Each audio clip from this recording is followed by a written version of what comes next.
ወደ ቻናላችን ቤተሰቦች ምን አይነት ጨዋታን የተመለከትነው? አስቶን ቪላ መጨረሻ ደቂቃ ላይ ባስቆጠራት ግብ አርሰናልን 2-1 በሆነ ውጤት ማሸነፍ ችሏል። የዚህን ጨዋታ ማች ሪያክሽን ይዤላችሁ መጥቻለሁ። እስከ መጨረሻ ደቂቃ ድረስ አብራችሁን ቆይታችሁ እንደተከታተሉት በአክብሮት ጋብዛለሁ። እናንተስ በዚህ ጨዋታ ላይ ምን ተመለከታችሁ? ለእናንተስ ጨዋታው ማን ማሸነፍ ነበረበት? ማን ማሸነፍ ይገባው ነበረ? ሀሳባችሁን እንዳለ ኮሜንት ሴክሽን ላይ በመጻፍ አሳውቁኝ። ሰብስክራይብ፣ ላይክ፣ ሼር እያደረጋችሁም የቻናሉ ቤተሰብ እንድትሆኑም በአክብሮት እጠይቃለሁ። አሁን በቀጥታ ወደ ጨዋታው የምንገባ ይሆናል።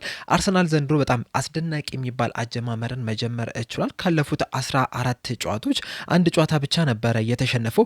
ዛሬ ግን በአስቶን ቪላ የሲዝኑን ሁለተኛ ሽንፈቱን ማስተናገድ ችሏል። 2-1 በሆነ ውጤት ነው አስቶን ቪላዎች ይህንን ጨዋታ ማሸነፍ የቻሉት። የአስቶን ቪላን የማሸነፊያ ግቦች 36ኛው ደቂቃ ላይ ካሽ፣ እንደዚሁም ደግሞ 94ኛው ደቂቃ ላይ ቡንዲያ ናቸው ማስቆጠር የቻሉት። የአርሰናልን ብቸኛ ግብ ደግሞ ትሮሳርድ 52ኛው ደቂቃ ላይ ነበረ ማስቆጠር የቻለው። ጨዋታውን እንዳጠቃላይ ስንመለከተው በጣም ተመጣጣኝ የነበረ ሁለቱም ማሸነፍ የሚገባቸው ጨዋታ ነው የነበረው። ሁለቱም በአስደናቂ ሁኔታ ሲጫወቱ ተመልክተናል። ሁለቱም በማጥቃት ላይ የተመሰረተ አጮትን ነበር ሲጫወቱ የነበሩትና ለምን አሁን ያሉበት ደረጃ ላይ እንደተቀመጡም ይህ ጨዋታ በደንብ ያሳየን ይመስለኛል። ሙሉ ጨዋታውን ስንመለከተው እንግዲህ ከፈርስታፍ ስንጀምር ፈርስታፍ ላይ አስቶን ቪላዎች በጣም የተሻሉ ቡድን ሆኖ መቅረብ ችለው ነበር። የተለያዩ ቻንሶችን ማግኘት ችለው ነበረ። እንዲሁም 36ኛው ደቂቃ ላይ ማቲካሽ ጎሏን ከማስቆጠሯ በፊት ኦሊ ዋትኪንስ በጣም አስደናቂ የሚባል ኳስን ማግኘት ችሎ ነበረ። ነገር ግን ያችን ኳስ ሳይጠቀምባት ቀርቷል። ወደ 10ኛው ደቂቃ አካባቢ ከበረኛው ከራያን ጋር ነበረ ፊት ለፊት የተገናኘው። እናም ያችን ኳስ ራያ በአስደናቂ ሁኔታ ሊያወጣት ችሏል እንጂ ምናልባትም ፈርስታፍ ላይ ብቻ አስቶን ቪላዎች 2-0 እየመሩ ሊወጡ የሚችሉበትም እድልም አግኝተው ነበረ። አርሰናሎች በበኩላቸው 1-0 ከተመሩ በኋላ ነው የተሻለ የተንቀሳቀሱት። ከ36ኛው ደቂቃ በኋላ አርሰናል ጥሩ ሆኖ መመልከት ይችለናል። ፈርስታፍ ላይ እንግዲህ አርሰናሎች ይዞት የገቡትን የአጮት ስታይልን ስንመለከተው ሁለቱ የቀኝና የግራ ፉልባክ ተጫዋቾች በጣም ወደፊት እየተጠጉ እንዲሁም እንደ 10 ቁጥርም ሲጫወቱ መመልከት ይችለናል። ኢንቨርት እያደረጉ ወደ መሀልም ሲገቡ መመልከት ይችለናል። በተለይ ደግሞ ካላፊዮሪ በጣም ኢንቨርት እያደረገ የአስቶን ቪላ ቦክስ ውስጥ ነበረ ሲገባ በተደጋጋሚ እየተመለከት ነው። በግራ ክንፍ ቦታ ላይ ሲጫወት የነበረው ኤዜ ደግሞ ዊድዙን ለመለጠጥ ነበረ የተጠቀሙበትና ልክ ኤዜ ዊድዙን በሚለጥጥበት ሰዓት ካላፊዮሪ ደግሞ ኢንቨርት እያደረገ ወደ ቦክስ ውስጥ በተደጋጋሚ ሲገባ መመልከት ይችለናል። በተመሳሳይ መልኩ ቤን ዋይትን በጣም ወደፊት እየሄደ ሲጫወት መመልከት ይችለናል። እነዚህ ሁለቱ ተጫዋቾች በጣም ወደፊት በሚሄዱበት ሰዓት ከኋላ መስመሩ ሲሳሳ መመልከት ይችለናል እና ያንን የሳሳውን የኋላ መስመርም ለማጠናከር ሲል አርቴታ ያደረገው ወይ ዙቢሜንዲ ወይም ደግሞ ዴክላን ራይስ ወደ ኋላ እየሄደ እንደ ሶስተኛ ተከላካይ እንዲጫወቱ ነበረ ማድረግ የቻለው። በአንዳንድ አጋጣሚዎች ኦዲጋርድም ወደ ኋላ እየሄደ ኳስ መስርቶ ሊወጣም ጥረት ሲያደርግ መመልከት ይችለናል። እንደዛም ቢሆንም ግን አስቶን ቪላዎች ክፍተቱን ተጠቅመው አርሰናሎችን ሲያጠቁ መመልከት ይችለናል። በእርግጥ ፈርስታፍ ላይ ያን ያህል አስደናቂ ጨዋታን ተመልክተናል ማለት አንችልም። ምክንያቱም በተደጋጋሚ ስህተቶች ሲሰሩ መመልከት ይችለናል። በስነስርዓት ማቀበልም ሲያቅታቸው መመልከት ይችለናል። በአስቶን ቪላም እንደዚሁም ደግሞ በአርሰናል በኩልም በተለይ በአስቶን ቪላ በኩል ኦሊ ዋትኪንስ የመጀመሪያ ኳሱ በጣም ሲበላሽበት መመልከት ችለናልና ሁለቱም ክለቦች እነዚህ የሚበላሹትን ኳስ ለመጠቀም ከፍተኛ ጥረትም ሲያደርጉ የተመለከትንበትም ሁኔታ መፈጠርም ችሏል። ልክ ተጫዋቾች ኳሱን በሚሳሳቱበት ሰዓት በቀጥታ በካውንተር አታክ ለማጥቃት ነበረ ሲሄዱ የተመለከትናቸው። በዛም እንግዲህ የተለያዩ ቻንሶችን ክሬት ማድረግ ችለዋል ሁለቱም ክለቦች። ጎላ ከተቆጠረች በኋላ ቅድም እንዳልኳቸው አርሰናል በጣም የተሻለ ቡድን ሆኖ መመልከት ችለናል። በተደጋጋሚ ወደ አስቶን ቪላ የግብ ክልልም ሲደርስ ተመልክተናል። ሙከሮችንም ሲያደርጉ መመልከት ችለናል። ሁለተኛው አጋማሽን ስንመለከቱ ደግሞ አርሰናሎች በጣም በፍጥነት ነበረ ጨዋታውን መጀመር የቻሉት። ልክ ሁለተኛው አጋማሽ እንደተጀመረ ጊዮኬሬስና ትሮሳርድ ኤዜንና ሞሪኖን ቀይረው መግባት ይችላል። ከዛ በኋላ በጣም በፍጥነት ነበረ አስቶን ቪላዎችን ሲያጠቁ የተመለከት ነው። እንደዚሁም ደግሞ ፉልባኮቹ ራሱ እንደመጀመሪያው አጋማሽ በጣም ወደፊት እየሄዱ ኢንቨርት እያደረጉ አይደለም ሲጫወቱ የነበሩት። ብዙ ጊዜ ወደፊት አይሄዱም ነበረ። ሲሄዱ ራሱ እንደ ትራዲሽናል እንደ ድሮዎቹ ፉልባኮች ነበር ሲጫወቱ የነበሩት። ክሮስ ለማድረግ ወይም ደግሞ ዊድዙን ይዘው ነበረ ሲጫወቱ የነበሩት። ከዛ በተጨማሪም ደግሞ ጊዮኬሬስና ትሮሳርድ ቦክስ ውስጥ እየገቡ አስቶን ቪላዎችን ሲያስጨንቁ መመልከት ይችለናል። አስቶን ቪላዎችም ሰከንድ ሀፍ ላይ የማሰቢያ ጊዜ ራሱ አላገኙም ነበር። ወዲያው ነበር አርሰናሎች ሲያጠቋቸው የተመለከትን። በዚህም ማጥቃትም ሂደት እንግዲህ 52ኛው ደቂቃ ላይ ትሮሳርድ ጎሏን ማስቆጠርም ችሏል።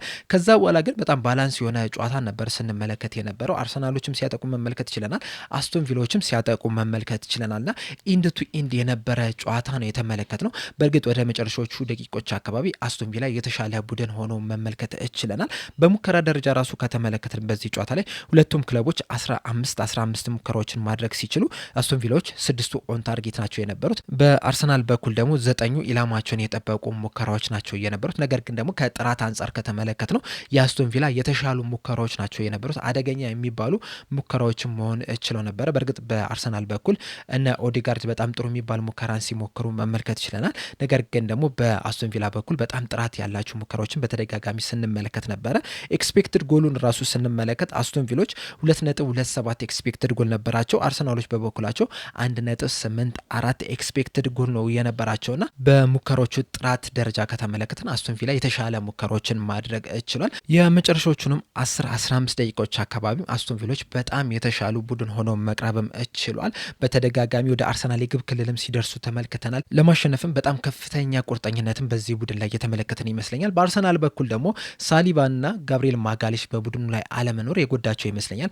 ምክንያቱም ይካፔው ፈርስት ሃፍ ላይ ጥሩ የሚባል እንቅስቃሴን አድርጓል ለማለት ትንሽ ያስቸግረናል። በእርግጥ የተሻለ እንቅስቃሴን አድርጓል፣ ነገር ግን ደግሞ ምርጥ የሚባል እንቅስቃሴ አይደለም ያደረገው። ሁለተኛው አጋማሽ ላይ ከተመለከትን የተሻለ ከፈርስት ሃፍ ተንቀሳቅሷል።